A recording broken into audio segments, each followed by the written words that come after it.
Você já reparou que no mundo automotivo tem empresas que têm muito mais sucesso financeiro do que outras? Tem empresas que são muito mais lucrativas do que outras, empresas que têm uma performance muito melhor do ponto de vista comercial. E o que elas podem ter de diferente?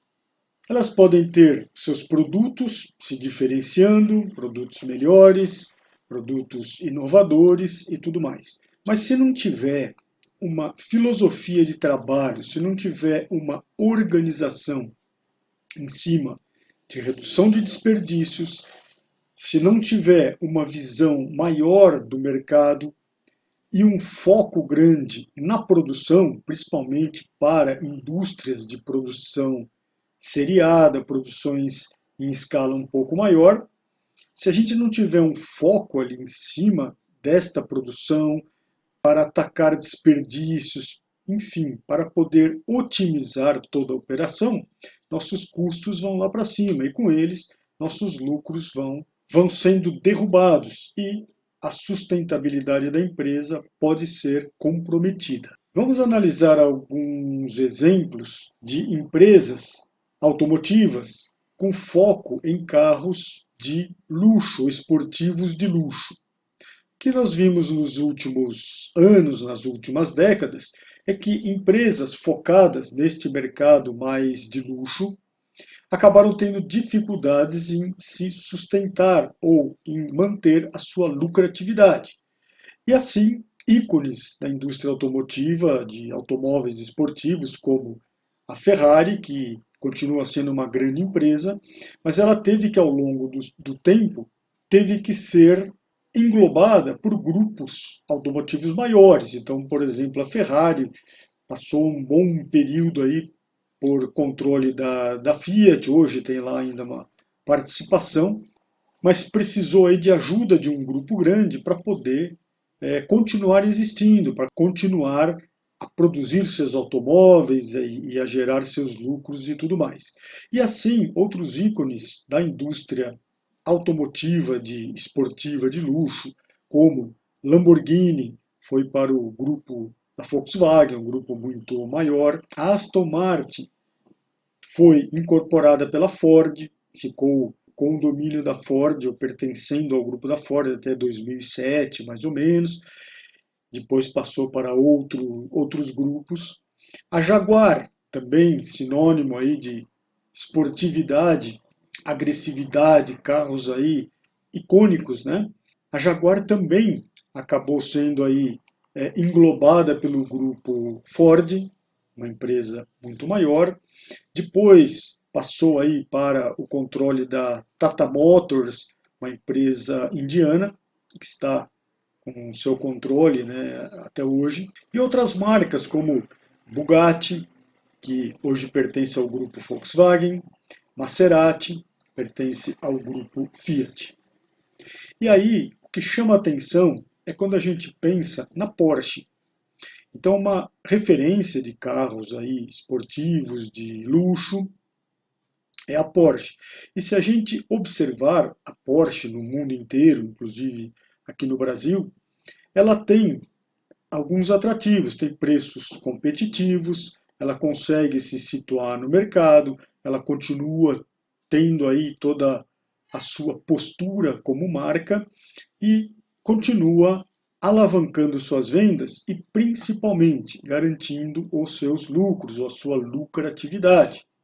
E por que a Porsche se destacou em relação a outras marcas aí concorrentes? Se a gente parar para pensar o que aconteceu com a Porsche, é interessante a gente lembrar o seguinte, que a Porsche, na década de 1990, entrou de cabeça na transformação Lean. Então ela pegou todas as suas operações, que já eram representativas, já eram grandes, e foi se adequando aos conceitos do Lean Manufacturing, ou do que na época estava sendo modelado pelos americanos como Lean Manufacturing, que basicamente o que é? Uma adaptação do TPS para as suas operações.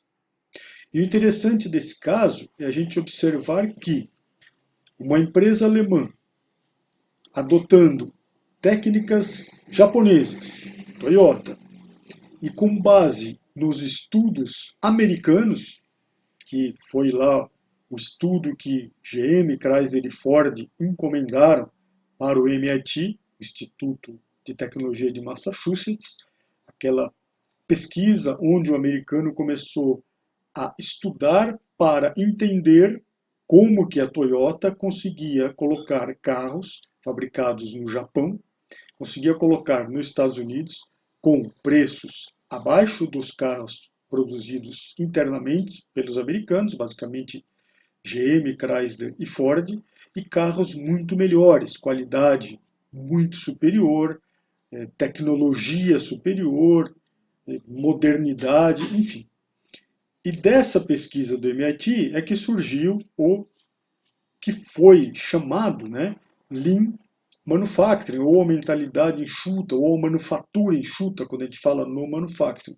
Que basicamente o que é? Foi o estudo que foi feito comparando a forma da Toyota desenvolver e produzir os seus veículos, comparado com a forma que GM, Ford e Chrysler faziam na época, lá na década de 1990. Em 1994, saiu da linha de fabricação da Porsche, na Alemanha, o primeiro Porsche Carrera, que eles consideram que foi o Porsche perfeito, ou seja, após a passagem na linha de fabricação, quando ele saiu da linha de produção, não precisou de mais nenhum ajuste, de mais nenhum retoque, nenhum retrabalho, nada. Ou seja, eles entenderam que os conceitos do Lean Manufacturing estavam sendo aplicados e os resultados eram visíveis.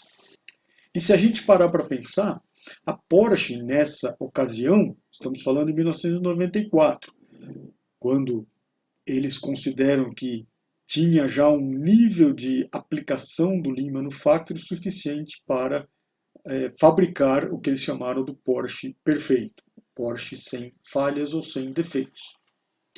Então, se a gente parar para pensar, a Porsche, uma empresa fundada em 1930 por um engenheiro austríaco, Ferdinand Porsche, que foi o mesmo que projetou o Fusca da Volkswagen. Depois ele foi diretor da Daimler, até a fusão com a Daimler-Benz, que hoje é detentor aí da Mercedes-Benz, né? E aí, qual foi a ideia do Porsche, do Ferdinand Porsche? Foi fundar a empresa, a Porsche, como a primeira consultoria de engenharia de automóveis independente na Alemanha. Então eles desenvolviam projetos para outras montadoras de veículo. Eles desenvolviam partes aí, por exemplo, de suspensão para outras montadoras, partes aí de motores e assim por diante. Então eram projetos automotivos para outras montadoras. E aí depois, ao longo do tempo, eles passaram a produzir os seus veículos. Mas um grande ponto aí, um grande segredo da Porsche para se manter do mercado como vem se mantendo até hoje foi esta aplicação dos conceitos do Lean Manufacturing, ou dos conceitos da Toyota, em toda a sua operação. E eles entenderam tão bem como isto funcionava e com as devidas adaptações para os seus produtos, para a sua cultura como empresa, que eles passaram a prestar consultoria para a implementação do próprio conceito do Lean. Então hoje existe a Porsche Consulting, que é uma empresa muito forte mundialmente, inclusive atuando aqui no Brasil, onde o objetivo deles é aproveitar tudo aquilo que eles aprenderam com a própria transformação da Porsche e agora fazendo trabalhos aí também para terceiros, o trabalho de consultorias. Então este é um ponto assim bem interessante e com certeza é um dos pontos principais que fez com que a Porsche não precisasse ser englobada por grupos maiores ou ser vendida para outros grupos, e ela continua firme e forte até hoje. No final da Segunda Guerra Mundial, a economia na Alemanha não estava boa, mas a Porsche já se consolidava como uma empresa de engenharia automotiva de ponta, de primeira linha. O comando da Porsche passou para o filho do Ferdinand Porsche, que era o Ferry Porsche. Ferry Porsche, quando assumiu a empresa, ainda pequena, tinha a intenção de continuar com o desenvolvimento da engenharia automotiva, já que eles estavam num nível aí bem interessante de conhecimento, de soluções automotivas. Então ele tinha como plano dar continuidade a isso, mas também queria fabricar os seus próprios automóveis, ou aproveitar toda a tecnologia, todo o know-how que eles tinham para fabricar carros com a marca Porsche. E assim foi feito. Então o Ferry Porsche montou aí uma pequena oficina na Áustria, numa vila na Áustria, e em 1948 foi fabricado de forma totalmente artesanal o primeiro modelo da Porsche, que era um 356. Ao longo aí dos próximos 3 anos, desde então, ele construiu mais 46 modelos, mas totalmente artesanais, com ferramentas manuais, então bem uma coisa assim de oficina pequena mesmo, né? Ainda não tinha as instalações de uma indústria, que depois foi se desenvolvendo ao longo do tempo.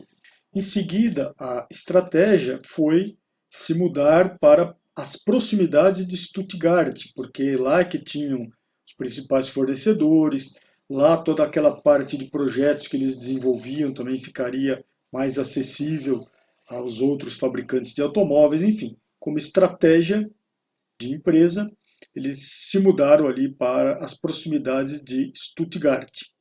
E aí, com instalações um pouco melhores do que as iniciais, em 1950 passaram a produzir aí o Porsche 356, e esta data, ou este ano de 1950, que é considerado como o início de fabricação da Porsche.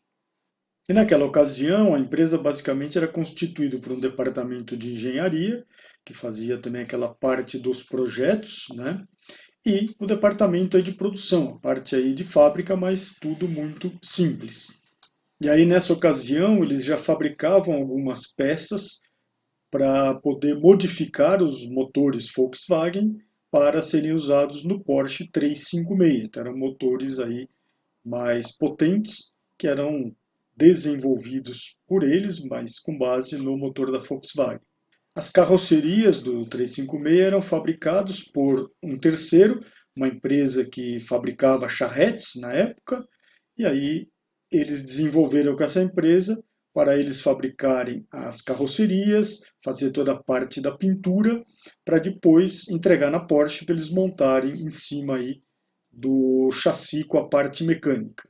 A parte mecânica, o próprio chassi, era montado aí com algumas peças aí que vinham também do Volkswagen, né? E assim eles conseguiam montar um veículo e já ter aí um certo diferencial em relação ao Volkswagen básico, né, ao Fusca.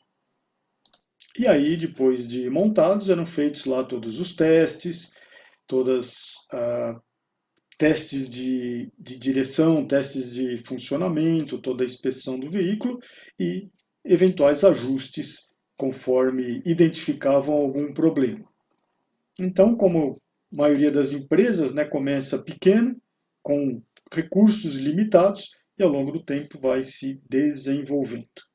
Depois, como estratégia dos negócios, também começaram a participar de algumas corridas, a manter uma equipe aí de competições, e já na década de 1960 foram gradativamente substituindo essas peças do Volkswagen por peças agora desenvolvidas internamente pela Porsche.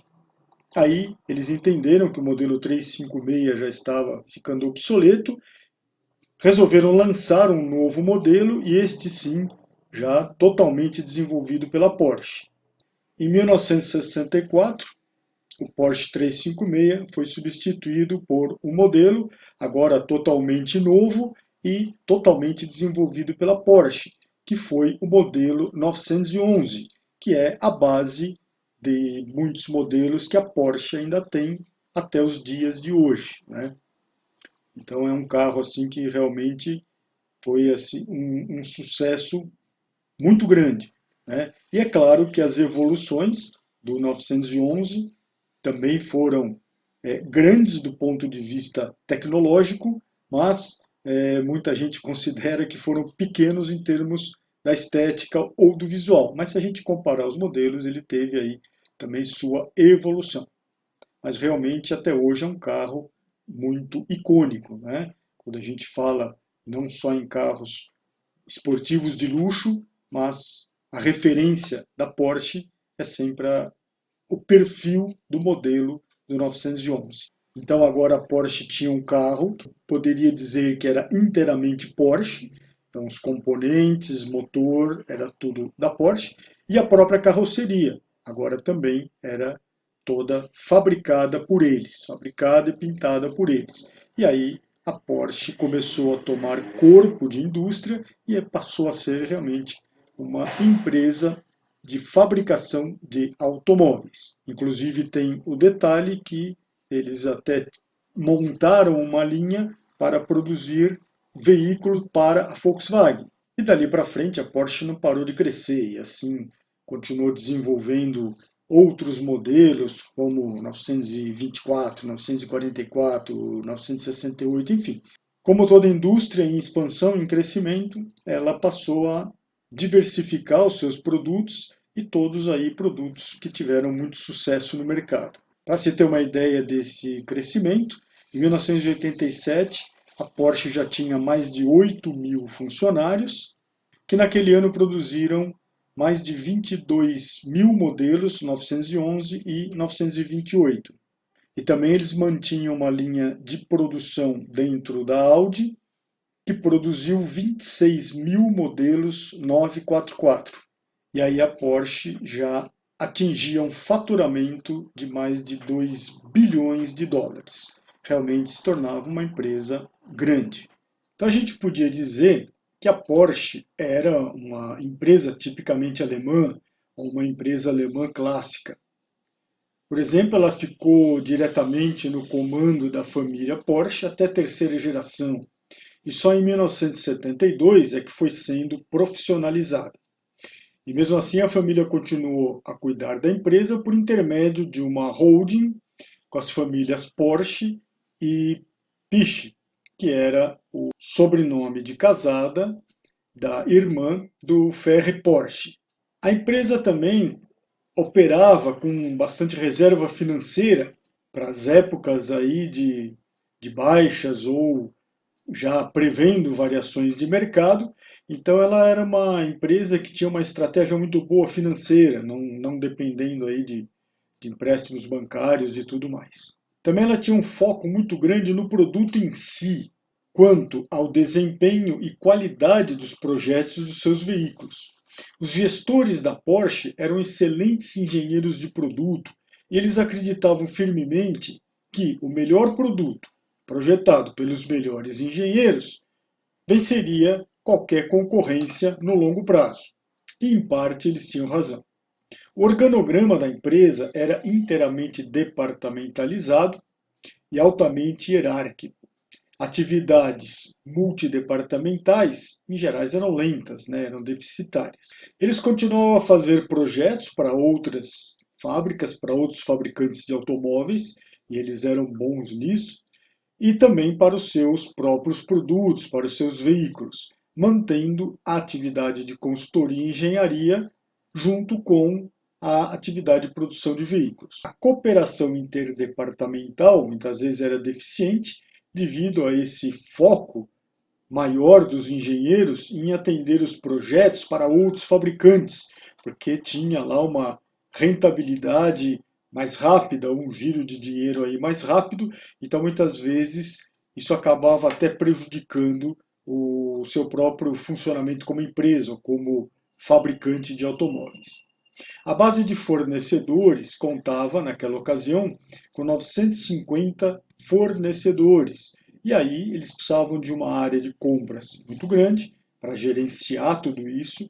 Eles tinham fornecedores aí de longo prazo, realmente parceiros, e muitas vezes a Porsche tinha que ajudar financeiramente aqueles fornecedores que tinham algum tipo de dificuldade ou que corriam o risco aí de falir, né? Então esse era o panorama da época. Também o foco deles com os fornecedores era contribuição das peças compradas para o desempenho dos seus veículos. Então, fatores como custos, frequência e confiabilidade de entrega, percentual de peças defeituosas não eram muito importantes. O que eles se importavam era realmente com o desempenho dos componentes, desempenho das peças, né? Então a lógica era inspecionar 100% dos produtos recebidos e manter um alto estoque para não ter problemas de abastecimento da fábrica. Também os volumes comprados pela Porsche muitas vezes não significavam muita coisa para fornecedores, principalmente os fornecedores maiores. Então também era outra dificuldade que eles encontravam aí na cadeia. Por isso, essa estratégia de manter os estoques maiores e inspeção 100% e tudo mais.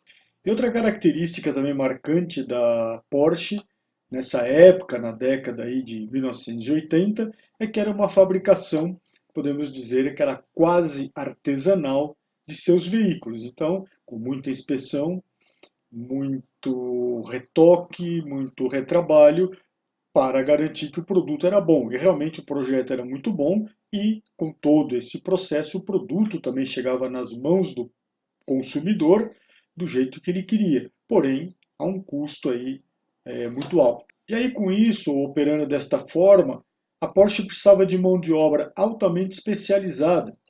Muitos colaboradores com habilidades artesanais vinham de empresas maiores para a Porsche, como reação à introdução de operações de produção em massa, alta velocidade, tempos de ciclo menores, e que aí, com essas transformações, principalmente a produção em massa, né, não exigia habilidades muito grandes aí dos trabalhadores. Então o pessoal gostava de trabalhar na Porsche porque era, de certa forma, reconhecido o seu trabalho, ou lá eles precisavam realmente de uma mão de obra especializada. Só que o resultado é que o nível de habilidade no chão de fábrica da Porsche era realmente fantástico, era extraordinário, era muito alto. E ao contrário de outras grandes empresas de engenharia da Alemanha, quase não tinham imigrantes recentes em sua folha de pagamento, né? Ou seja, tudo isso aí tinha um custo para eles, onerava muito sua folha de pagamento. No final da década de 1980, quase 80% dos funcionários da Porsche na fábrica de motores e 54% dos colaboradores das montagens tinham passado por um rigoroso programa de aprendizado alemão de, no mínimo, 3 anos, o que significava que a capacidade da força de trabalho em solucionar problemas técnicos provavelmente era única no mundo. Os caras eram muito bons. Esses trabalhadores tinham conhecimentos profundos de materiais, de operações individuais. Então eles sabiam aí bastante sobre quais métodos usar para fabricar alumínio, que tipo de máquina usar para cortar aço, com um melhor acabamento, com a melhor performance, qual velocidade trabalhar com as máquinas e com que frequência fazer a alimentação de peças nessas máquinas, enfim, todo o sincronismo da fábrica dependia do conhecimento dessas pessoas. Porém, faltava para eles uma visão mais geral de fluxo de processos. E quando a gente fala em Lean, qual é o ponto-chave? A gente pensar no todo, pensar no fluxo dos processos, em interações de uma operação para outra. E aí, se a gente pensar que eles trabalhavam desta forma, a coisa era muito, podemos dizer, individualizada por operação. E aí eles não tinham uma grande performance na sequência, no fluxo como um todo desta fabricação. E isso gerava custos e desperdícios. E se a gente parar para pensar nos conceitos do Lean, grande parte desse trabalho artesanal podemos enxergar como desperdícios, como muda. A fábrica não participava artesanalmente dos projetos do produto, só da parte de fabricação. Os projetos da Porsche tinham alto desempenho, mas muito pouca fabricabilidade, aquela história do manufacturability, ou seja, eles eram difíceis de serem fabricados, eram projetos robustos, com certeza, muito robustos, porém de difícil fabricação. E aí, o pessoal, ao invés de levantar essa bandeira, ao invés de colocar estas reclamações em discussão, como eles eram muito capazes e detinham um conhecimento muito grande, eles assumiam a carga de fabricar aqueles projetos que vinham de engenharia, que num primeiro momento eram até inviáveis de serem produzidos. Então, muitas vezes, por meio de lentos processos de ajustes de peças, de retrabalhos e tudo mais, eles conseguiam fazer e fazer da forma que realmente precisava. Porém, isso tinha perdas, isso tinha todo um custo. Da mesma forma, aceitava-se que muitas peças dos fornecedores vinham com problema, que eram defeituosas, que atrasavam, chegavam tarde e poderiam até estar totalmente erradas ou totalmente fora de especificação. Que aí eles davam um jeito, ou separavam aquela peça, substituía e tudo mais. Só que, se a gente pensar no processo como um todo, a cadeia de fabricação como um todo era altamente prejudicada, né?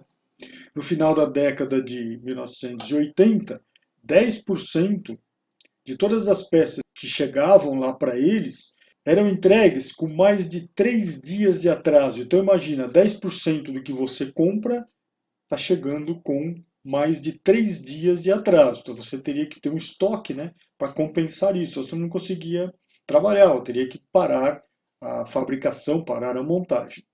Também, um outro número aí alarmante é que 30% das entregas, ou seja, 30% do material recebido, vinham com o número errado de peças, ou seja, quantidades erradas de componentes que vinham lá nas embalagens. Também a questão de falhas, eles tinham uma taxa de falha que 10 mil peças em cada milhão, ou seja, 1% que eles recebiam, eram defeituosas, mas muito defeituosas no sentido de serem inutilizadas. Então imagina, 1% do que se recebia, que já vinham com atraso, elas teriam que ser inutilizados ou não poderiam ser utilizados, ou se tentava usar e gastava-se tempo para entender que aquela peça estava errada, que não daria um retrabalho e tudo mais. Só para se ter uma ideia, os fornecedores de primeira linha da Toyota, naquela época, da Toyota Japão, já tinham uma taxa de falha em torno aí de 5 ppm, ou seja, 5 falhas a cada 1 milhão de peças fornecidas. Também os fornecedores da Toyota, naquela ocasião, já faziam entregas com 99,96% absolutamente dentro do prazo.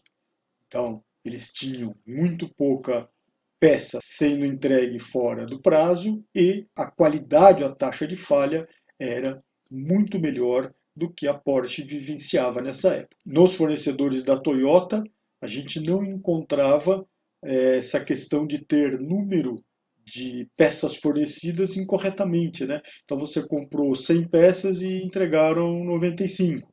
Então, lá na Toyota já não se tinha, eles já tinham trabalhado toda essa questão. E a Porsche tinha todos esses problemas. Então, o pessoal de compras lá da Porsche tinha que descobrir os defeitos com a ajuda de 100 inspetores que eles tinham lá à sua disposição e, de alguma forma, conseguir as peças que faltavam com uma legião de expedidores. Então, eles tinham que ficar conferindo as entregas, conferindo se a peça estava boa, conferindo as quantidades para poder correr atrás e manter a fábrica funcionando. Então, isso era realmente um grande problema.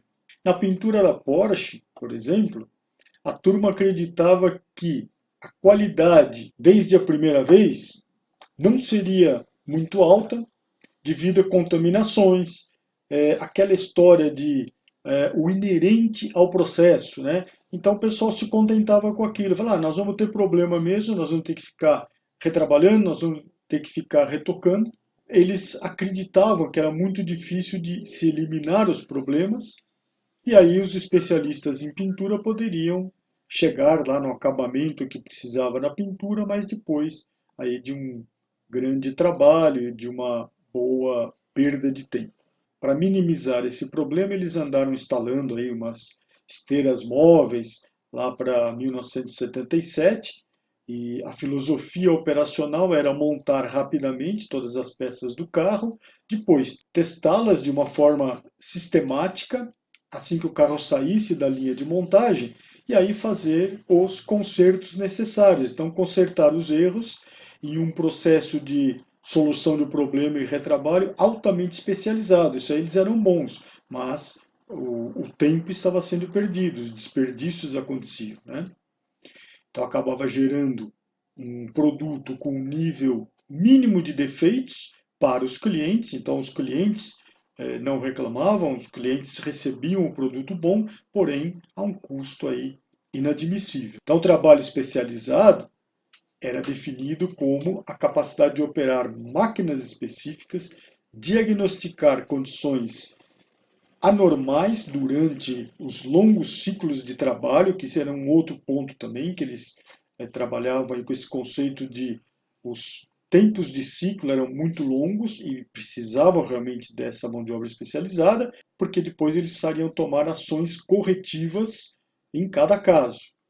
Então, do ponto de vista aí da filosofia Lean, nós tínhamos desperdícios aí muito grandes e, consequentemente, custos operacionais muito impactados. Uma abordagem similar era aplicada também às partes do sistema de desenvolvimento do produto nas etapas seguintes, onde os engenheiros de produção pegavam os projetos do produto e descobriam como fabricá-los ou os modificavam em segredo, sem contar nada a ninguém, sem modificar projetos e tal, mas fazia acontecer. E o resultado realmente era bom. A questão é o que tinha por trás disso, né? E o pior, como todo proprietário de Porsche acabou aprendendo ao longo do tempo, tínhamos problemas grandes quanto à manutenção.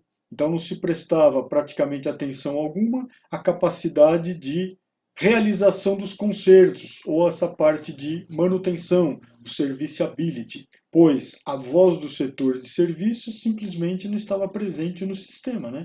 Porque tudo era feito com base aí nos grandes especialistas. Como consequência, criou-se uma nova habilidade especializada no mundo inteiro, que era o mecânico especializado em veículos da Porsche. Então isso também acaba gerando problemas para o usuário, para o comprador, em termos de custos de manutenção depois ao longo da vida útil do veículo. Trabalhar dessa forma é cômodo, então não há necessidade das pessoas assumirem tarefas confusas e desagradáveis de confrontar as causas dos problemas em etapas anteriores e corrigi-las em sua origem, chegar lá na origem das causas, que hoje a gente trabalha bem com esta visão, né? O que a gente quer é sempre achar a origem da causa dos problemas, a raiz da causa dos problemas, para a gente poder fazer as melhorias. E trabalhando desta forma, a gente não precisaria se preocupar com isso, né? Porque a operação em si ela era feita de tal forma que o produto saía bom, porém com todos esses desperdícios. Com toda essa situação, a crise chegou na Porsche. Os carros da Porsche ofereciam realmente um desempenho verdadeiramente superior, baseado em uma profunda base tecnológica, e ocupavam um nicho de mercado especial de legítimos carros de esporte de luxo que poderiam ser usados também no dia a dia. O resultado disso era que tanto os gigantes quanto as pequenas empresas especializadas nesse ramo tinham dificuldade em competir com a Porsche. Os volumes de venda eram baixos demais para que os grandes fabricantes de automóveis se importassem com esse mercado. Eles tinham volumes aí que chegavam a 30 mil unidades ao ano do modelo aí de maior volume, que era o 944, chegou a 33 mil unidades ano, e nunca excedendo a 21 mil unidades no caso do 911. As pequenas empresas especializadas, que poderiam ter copiado essa filosofia de produto da Porsche e trabalhado com eficácia em relação aos custos em baixos volumes, não tinham a tecnologia que a Porsche criou ao longo desse tempo todo, né? E não tinham aí como desenvolver produtos necessários para sustentar esta posição no mercado. Ou seja, era muito difícil copiar o que os engenheiros da Porsche conseguiam fazer, né? Porque eles tinham anos aí de expertise, de especialização e todo esse histórico aí por trás deles. Então, de certa forma, a Porsche estava tranquila no mercado ou no seu nicho de atuação. Ela tinha lá um nicho onde ela praticamente atuava sozinha, podemos assim dizer, né? Porém, a situação especial da empresa também criou uma série de vulnerabilidades. Em primeiro lugar, quando eles tinham aí que fazer mudanças de modelo, eles tinham muita dificuldade. Então, mudanças de modelo eram proposições aí muito arriscadas para a empresa e, ao longo do tempo, percebeu-se que a gestão acabou pecando pelo excesso de zelo. Então, o modelo 928, por exemplo, ele foi planejado para ficar no lugar do 911, era para substituir o 911. Mas quando os clientes recusaram o motor dianteiro do 928, o 911 simplesmente continuou sendo indefinidamente produzido junto com o 928. Então eles tinham essa dificuldade na hora de fazer alguma substituição do modelo. Outra vulnerabilidade crítica que eles tinham era que a maioria das pessoas com dinheiro e que tinham desejo de realmente comprar um Porsche na década de 1980 eram americanos, eram moradores da América do Norte. E praticamente 100% do valor de um Porsche era agregado, era criado na Alemanha, em Stuttgart, né, ou nas proximidades de Stuttgart. Então também tinha este complicador. Como consequência dessas vulnerabilidades, em 1986, quando a Porsche vendeu um número recorde de 50 mil unidades, 62% dessas 50 mil unidades foram para a América do Norte. E isso acabou abrindo um caminho para um grande problema que eles tiveram. Porque já no início de 1987, o marco alemão se valorizou em relação ao dólar, se valorizou bastante em relação ao dólar. E aí as vendas no mercado americano simplesmente despencaram. Em 1992, a Porsche estava vendendo em torno de 14 mil unidades no mundo inteiro. Então foi uma queda assim violenta. E dessas 14 mil unidades, somente 4 mil, ao invés das 30 mil anteriormente, que iam para os Estados Unidos ou para a América do Norte. A resposta inicial das famílias Porsche e Piche a este colapso nas vendas foi a hesitação. Isso é comum a gente ver nas empresas, né? A empresa é pega desprevenida e não sabe exatamente o que fazer, precisa de um tempo para se reestruturar ou para pensar o que vai fazer. Eles esperavam que a crise fosse apenas uma variação de mercado e que fosse passageiro. Porém, em 1989, a queda continuou e as famílias insistiram então em uma nova gerência, um novo comando, com um novo foco em marketing a fim de revitalizar essas vendas ou de voltar aí para este nível de vendas que eles vinham mantendo.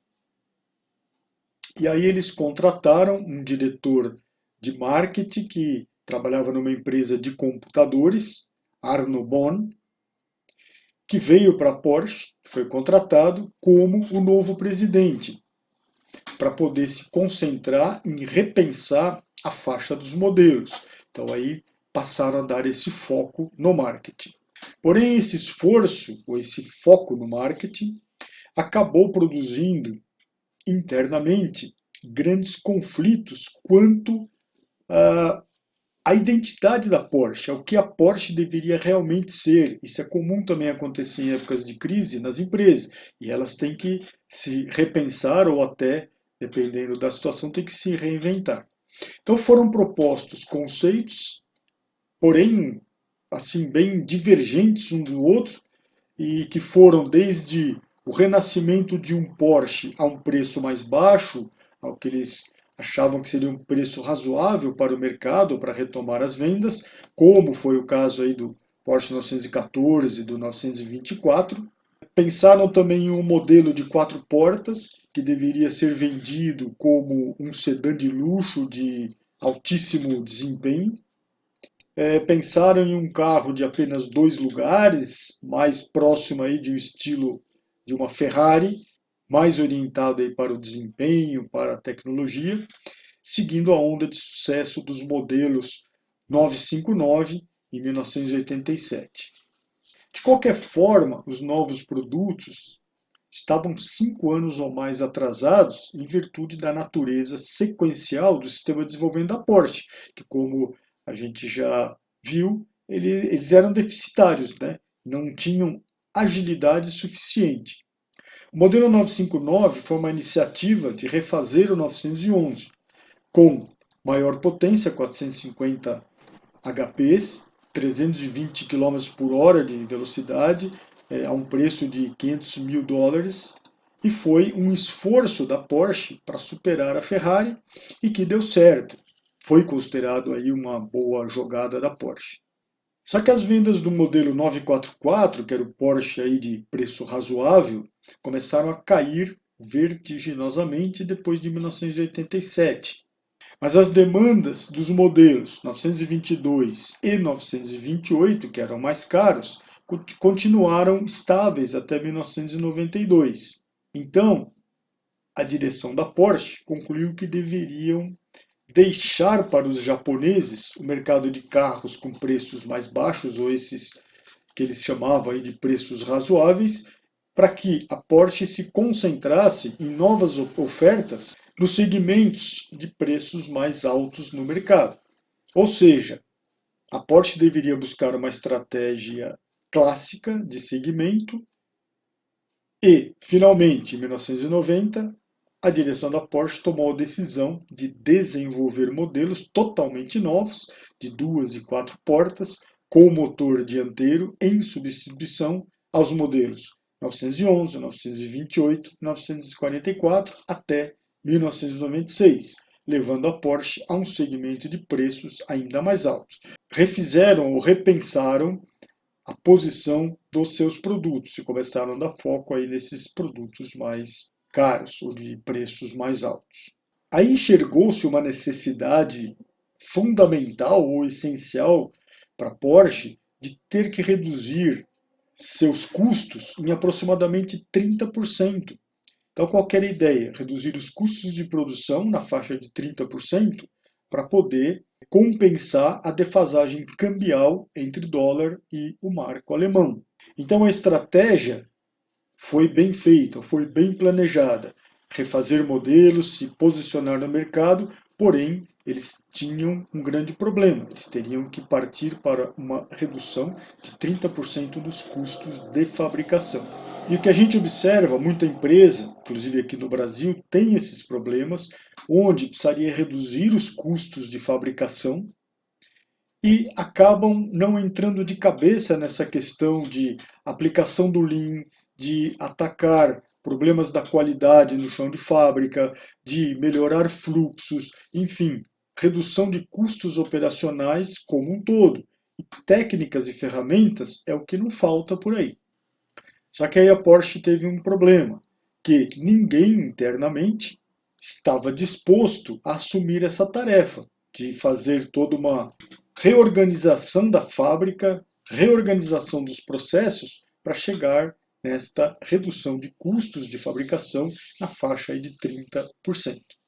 Como não conseguiram nada internamente, nenhuma pessoa, nenhuma gerência que quis pegar esse desafio, então a solução da direção da Porsche foi trazer recurso de fora. E aí eles contrataram um profissional que já tinha trabalhado na Porsche, na linha da pintura, então ele conhecia a Porsche, tinha saído da Porsche para ir para a Glico Autopeças, um fabricante alemão de autopeças, e lá fez uma carreira meteórica, com todo o conhecimento que ele tinha e toda a vontade aí de realmente mudar as coisas. E aí ele chegou a ser presidente desta empresa de autopeças. Então, aos 38 anos de idade, Wendelin Wiedeking foi contratado para poder fazer toda essa transformação da Porsche e buscar este objetivo de reduzir os custos de fabricação na faixa de 30%. Wendelin então veio para a Porsche com uma energia extraordinária e coragem para assumir mudanças radicais que começaram a ser feitas internamente na Porsche. É comum acontecer esse tipo de situação. As empresas focam nas estratégias de marketing, de vendas, saem em busca de novos negócios, novos clientes. Isso realmente deve ser feito, nada contra. Mas muitas vezes se esquecem ou não dão a devida importância para a operação física, como otimizar processos produtivos, processos administrativos, onde normalmente tem um grande potencial de redução de custos, de aumento de produtividade, melhoria da qualidade, que é, no fim, o que a empresa quer, o que o cliente quer. Muitas pessoas dentro das empresas não acreditam fortemente nas grandes vantagens de se trabalhar com base em metodologias já testadas e com a sua eficácia comprovada. Eu vejo isso no meu dia a dia de trabalho. Wendelin chegou à Porsche em outubro de 1991, quando a queda nas vendas estava se acentuando e os lucros estavam caindo de poucos 10 milhões de dólares em 1990, 1991, para um prejuízo de 40 milhões de dólares em 1991 e 1992. Isso para um total de vendas de 1,5 bilhão de dólares. Então, a empresa estava entrando aí numa situação realmente bem crítica. Foi a época também em que os fabricantes de automóveis japoneses estavam iniciando seus ataques aos carros de luxo alemães.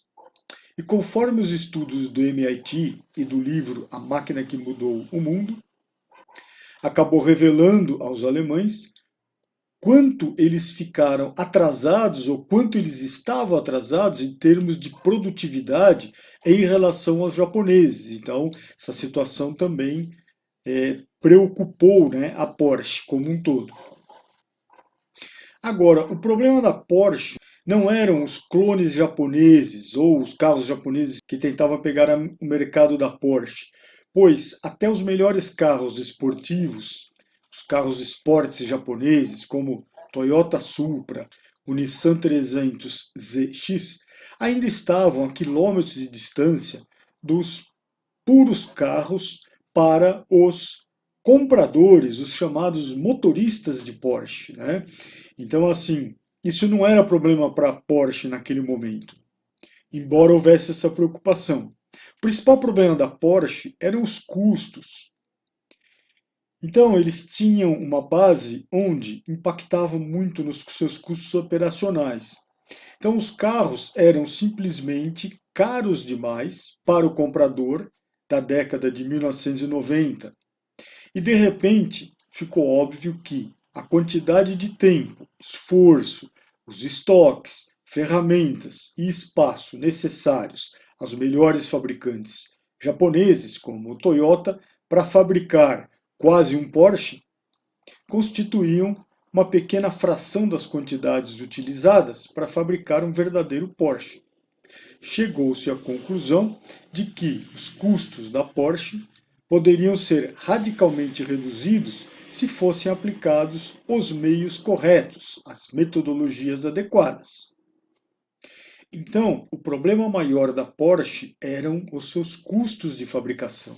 Então, o trabalho que tinha que ser feito era um trabalho forte para reduzir esses custos operacionais. Então, o novo presidente da Porsche convocou os seus subordinados diretos, pediu a todos que lessem cuidadosamente o livro A Máquina que Mudou o Mundo, que é o livro inicial com os primeiros resultados daquela pesquisa que a indústria automotiva americana encomendou ao MIT, ao Instituto de Tecnologia de Massachusetts, para entender como que os japoneses, principalmente a Toyota, conseguiam fabricar seus veículos no Japão, exportar para os Estados Unidos e entregar produtos muito melhores, com mais tecnologia, mais econômicos, frente a crises de petróleo, aumento de preços de combustível. Os carros eram mais econômicos, suas performances eram melhores, enfim. No comparativo com os carros americanos da época, os carros japoneses davam de 10-0 em cima dos carros americanos. E aí a indústria automotiva americana foi atrás para entender quais eram essas diferenças. E desse trabalho feito pelo MIT é que surgiu o rótulo Lean, né, o nome Lean ou Lean Thinking, pensamento enxuto. E aí, o primeiro livro publicado desta pesquisa do MIT foi intitulado A Máquina que Mudou o Mundo. E a máquina que mudou o mundo era a Toyota.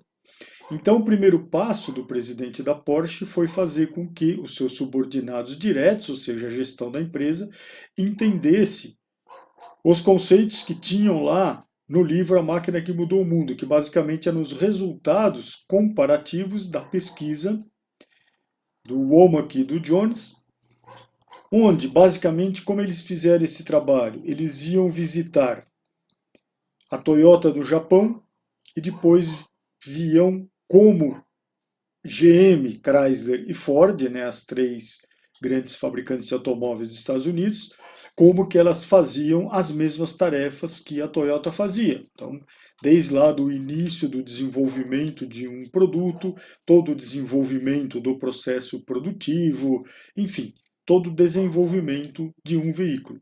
Então, nesse livro, A Máquina que Mudou o Mundo, Womack e Jones colocaram toda esta comparação entre práticas Toyota versus práticas da automotiva americana. Então, esse foi o primeiro passo que o presidente da Porsche fez. E aí também ele programou uma visita de estudos ao Japão. Ele disse que o primeiro choque com essa visita ao Japão foi a constatação de que os fabricantes de automóveis japoneses que eles visitaram estavam dispostos a mostrar-lhes tudo, com transparência. Isso é uma coisa que realmente, lá atrás, foi assim impactante, né? Porque tanto Toyota quanto os fabricantes de automóveis japoneses não escondiam suas práticas. Toyota até hoje não esconde as suas práticas, né? Mesmo porque ela sabe que é difícil das outras montadoras chegarem no nível deles, mas é claro que ao longo do tempo os gaps vão sendo diminuídos, né? Então o objetivo deles não é ficar com a prática, com as técnicas para eles, isso sempre foi bem divulgado, né? E aí a sensação que essa turma da Porsche, a gestão da Porsche, ficou quando voltou dessa viagem aí de conhecimento de como funcionavam as empresas japonesas, eles voltaram com a sensação de que ninguém no setor automotivo japonês considerava a Porsche como um concorrente sério. Por isso, todos foram muito abertos, muito transparentes, não esconderam nada. E isso foi uma grande afronta à própria autoimagem deles, né, como gestores, como a Porsche como empresa, né, uma empresa de ponta, de alta tecnologia e tudo mais. Então, quando eles voltaram do Japão, essa equipe de gestores estava muito desanimada, muito desmotivada, né? Eles constataram que estavam muito atrás e, de certa forma, eles sabiam os motivos, mas eles entendiam que eles não conheciam ou não tinham técnicas apropriadas, técnicas corretas para melhorar os problemas de produtividade, problemas aí para atingir qualidade da primeira vez, enfim, eles não tinham prioridade para melhorar, eles não sabiam, né, o que fazer, eles estavam realmente perdidos. Então, a tal história, quando você está muito atrasado em várias dimensões competitivas, como é que a gente vai saber por onde começar? Isso, frase dita por eles lá, né, da gestão da Porsche, que ilustra como que era a situação deles lá, ou qual era o sentimento deles. Foi então que, a partir de 1992, a recessão mundial atingiu a venda dos carros mais caros da Porsche. Então a produção, que tinha se recuperado em 1990 e 1991, de uma hora para outra teve uma queda de 23%. Então, de 26 mil carros, o mercado caiu para 20 mil veículos. E os prejuízos da empresa ultrapassaram mais de 150 milhões de dólares. Então, a coisa começou a ficar realmente muito complicada. O total de vendas nessa época também tinha caído para 1,3 bilhão de dólares e um prejuízo de 150 milhões de dólares. Algo realmente precisaria ser feito.